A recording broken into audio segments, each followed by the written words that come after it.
Bienvenue à Global Tax Talks, fiscalité en 60 secondes. Je m'appelle Will Morris et voici quelques points d'attention pour la semaine à venir.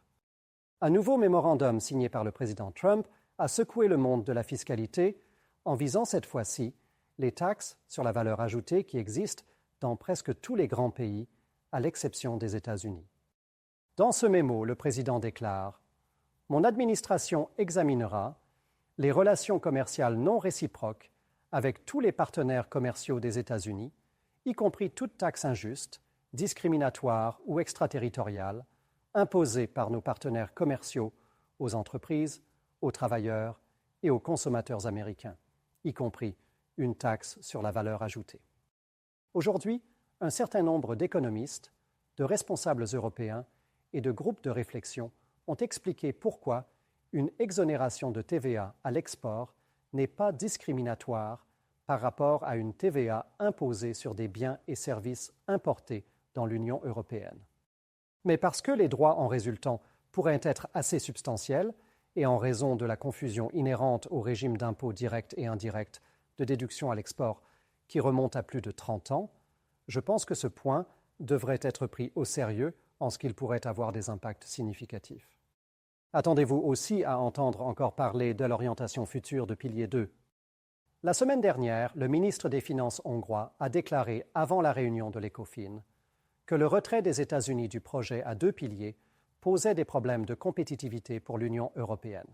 Et plus tard, sur le compte X Twitter du représentant hongrois de l'UE, il a été rapporté qu'il avait soulevé la question de savoir si l'Union européenne et ses États membres devraient procéder à la mise en œuvre de l'impôt minimum mondial, malgré le retrait des États-Unis, cet événement créant dorénavant une situation entièrement nouvelle. Pour rappel, la Hongrie avait été le dernier pays de l'Union européenne à signer la directive, permettant à celle-ci d'aller de l'avant jusqu'en décembre 2022. Il semble qu'il y ait désormais de possibles regrets en la matière. Pendant ce temps, le ministre des Finances de Singapour a proposé d'ajouter 3 milliards de dollars singapouriens à son Fonds national de productivité, qui a vocation à offrir diverses incitations non fiscales aux entreprises qui y investissent.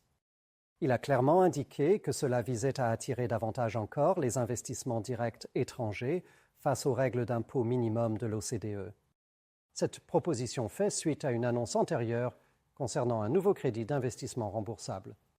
En 2024 déjà, Singapour avait retardé toute décision sur la mise en œuvre d'un UTPR et le ministre des Finances singapourien, comme son homologue hongrois l'avait noté la semaine dernière, il reste à voir quelles autres mesures les États-Unis et les autres grandes économies prendront dans ce nouvel environnement géopolitique. Nous évaluerons nos options au fur et à mesure que l'évolution de la fiscalité mondiale se déroulera et ajusterons nos politiques si nécessaire. Ces 5 derniers mots sont importants.